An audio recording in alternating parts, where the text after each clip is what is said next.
بسم اللہ الرحمن الرحیم۔ حلال رزق اور حضرت امام احمد بن حنبل رحمۃ اللہ علیہ کا واقعہ بیان کیا جاتا ہے کہ ایک مرتبہ امام شافعی رحمۃ اللہ علیہ نے حضرت امام احمد رحمۃ اللہ علیہ کو ہاتھ دیکھا کہ وہ تو عرصہ ہوا اب تشریف نہیں لائے، آپ سے ملاقات کو جی چاہتا ہے۔ جواب میں حضرت امام احمد بن حنبل رحمۃ اللہ علیہ نے فوراً اپنا پروگرام لکھ کر بھیج دیا کہ فلاں دن فلاں تاریخ کو میں آپ کی خدمت میں مصر میں حاضر ہو رہا ہوں۔ حضرت امام شافعی رحمۃ اللہ علیہ نے اپنے گھر والوں کو، اپنے ملنے جلنے والے کو اور دوسرے علماء کو ان کے آنے کی اطلاع دی، پھر ان کی دعوت اور ان کے استقبال کی خصوصی اہتمام کیا۔ آپ نے ان لوگوں سے بتایا کہ اگرچہ وہ میرے شاگرد ہیں مگر وہ ایک بہت بڑا امام ہے، اللہ تعالیٰ نے ان کے بڑا مرتبہ عطا فرمایا ہے۔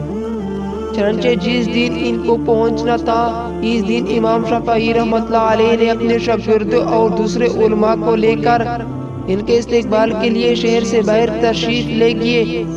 اس وقت مصر کے جو بادشاہ تھے وہ بھی حضرت امام شافعی رحمۃ اللہ علیہ کے متعلق تھے، وہ بھی امام صاحب کے ساتھ استقبال کے لیے چلے آئے۔ پھر یوں ہوا کہ حضرت امام احمد بن حنبل وقت مقرر پر پہنچ گئے۔ حضرت امام شافعی رحمۃ اللہ علیہ نے ان کا بڑا شاندار استقبال کیا اور پھر عزت و احترام کے ساتھ ان کو لے کر گھر پہنچ گئے اور ان کے لیے بہترین کھانے کا انتظام کیا۔ اس زمانے میں عام طور پر اولیاء اور بزرگ کی شان یہ تھی کہ وہ کھانا بہت کم کھایا کرتے تھے اور رات بھر اللہ تعالیٰ کی عبادت کیا کرتے تھے۔ جب حضرت امام احمد بن حنبل رحمۃ اللہ علیہ کھانا کھانے بیٹھے تو دیر تک اس طرح کھانا کھاتے رہے جیسے کئی روز کے بھوکے ہو۔ باقی لوگ کھانا کھا کر اٹھ گئے مگر وہ کھاتے رہے۔ لوگ بہت حیران ہوئے کہ حضرت امام شافعی رحمۃ اللہ علیہ نے تو ان کی تعریف کی تھی کہ یہ بڑے اللہ والے اور بزرگ کے انسان ہیں، مگر یہ تو خوب پیٹ بھر کر کھانا کھا رہا ہے۔ لوگوں میں اور گھر والوں میں ان کے بارے میں چم گویا ہونے لگی لیکن کوئی کچھ نہ بولا۔ پھر جس کمرے میں حضرت امام احمد بن حنبل رحمۃ اللہ علیہ کے لیے رات کے وقت آرام کا انتظام کیا گیا تھا، اس کمرے میں حضرت امام شافعی رحمۃ اللہ علیہ کو بچوں نے ایک مصالی بچھا دی، مسواک رکھ کر دی، استنجے کے لیے ڈھیلے اور پانی رکھ دیا اور وضو کے لیے لوٹا بھی لا کر رکھ دیا تاکہ جب وہ رات کے تہجد کے لیے انہیں تو انہیں کسی قسم کی کوئی پریشانی نہ ہو۔ اور اس زمانے میں رات کو تہجد کے لیے اٹھنا ایک عام معمول تھا۔ اللہ تعالیٰ بچائے کہ آج ہمارے زمانے میں یہ افسوسناک ماحول ہو گیا ہے کہ صبح 8 بجے اور 9 بجے اٹھنا ہمارا عام معمول بن چکا ہے، اور کوئی لوگ تو اس سے بھی تاخیر سے اٹھتے ہیں۔ اور جو علماء اور صالح لوگ تھے وہ تو رات بھر عبادت کیا کرتے تھے۔ اللہ تعالیٰ ہم سب کو بھی تہجد پڑھنے کی توفیق عطا فرمائے، آمین۔ بہرحال حضرت امام احمد بن حنبل رحمۃ اللہ علیہ نے رات کو اس کمرے میں آرام کیا اور صبح اٹھ کر فجر کی نماز پڑھنے چلے گئے۔ جیسے وہ نماز کے لیے نکلی تو حضرت امام شافعی رحمۃ اللہ علیہ کی بچیاں اس کمرے میں آ گئی تو وہاں دیکھتی ہے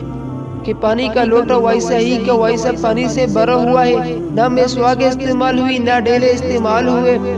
اور نہ وضو کے لیے پانی استعمال ہوا، سب کچھ جیسا تھا ویسے کا ویسا ہی رکھا تھا۔ اب ان کے دل میں یہ شبہ ہوا کہ شاید رات کو چن کے زیادہ کھا لیا تھا اس لیے تہجد کے لیے ان کے نہیں پوری ہو گئی۔ جبکہ فجر کی نماز پڑھ کر حضرت امام احمد بن حنبل رحمۃ اللہ علیہ تشریف لائے تو گھر والوں نے حضرت امام شافعی رحمۃ اللہ علیہ سے کہا کہ آپ نے فرمایا تھا کہ وہ تو بہت بڑے اللہ والے اور بہت بڑا بزرگ ہے، مگر رات کو انہوں نے کھانا بھی خوب کھایا۔ رات کو ہم نے ان کی وضو کے استنجے کے لیے پانی اور ڈیلے رکھے تھے، وہ بھی استعمال نہیں ہوئے۔ معلوم ہوا کہ رات کی تہجد کی نماز بھی نہیں پڑھی۔ اب حضرت امام شافعی رحمۃ اللہ علیہ کو بھی تشویش ہوئی، لہٰذا انہوں نے حضرت امام احمد بن حنبل رحمۃ اللہ علیہ کو بلایا اور تنہائی میں لے جا کر ان سے پوچھا کہ اس طرح کی باتیں سننے میں آ رہی ہے کہ آپ نے کھانا بھی غیر معمولی طور پر کچھ زیادہ کھایا، اور جس کمرے میں آپ کے لیے سونے کا انتظام کیا گیا تھا، اس کمرے میں آخری شب میں استعمال کے لیے جو چیزیں رکھی گئی تھی وہ استعمال میں نہیں آئی۔ کیا بات ہوئی؟ آپ پہلے تو ایسے نہیں تھے، کیا یہاں سے جانے کے بعد آپ کا مزاج میں کچھ تبدیلی آ گئی ہے؟ حضرت امام احمد بن حنبل رحمۃ اللہ علیہ نے فرمایا کہ حضرت میرے بارے میں جو باتیں ہو رہی ہے وہ درست نہیں ہے، بلکہ بات کچھ اور ہے۔ بات دراصل یہ ہے کہ میں جس وقت کھانا کھانے کے لیے آپ کی دسترخوان پر پہنچا اور جس وقت میں نے اس کمرے میں قدم رکھا تو میں نے دیکھا کہ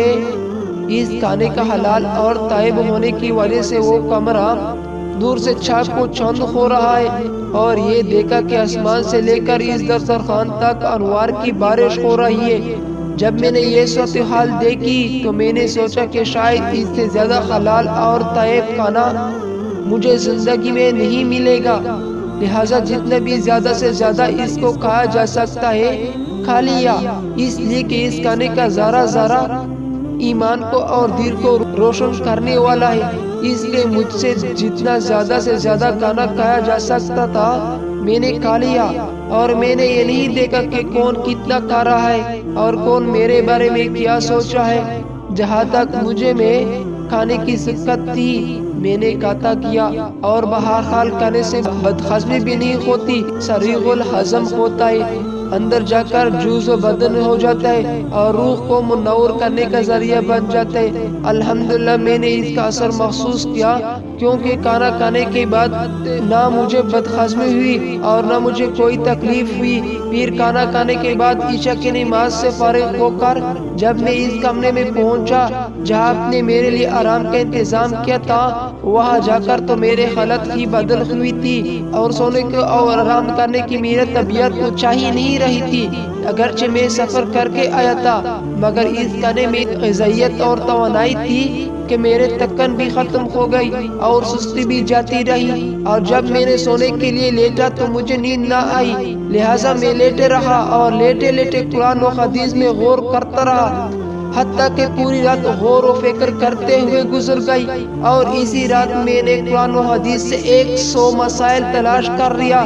اور وہ مسائل ایسے تھے جو اس سے پہلے کبھی میرے ذہن میں نہ آئے ہو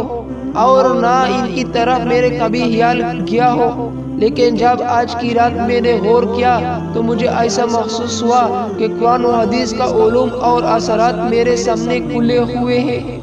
تمام مسائل کی تفصیل اور جوابات میرے ذہن میں آتے چلتے جا رہے تھے، اور صبح تک مسائل کا حل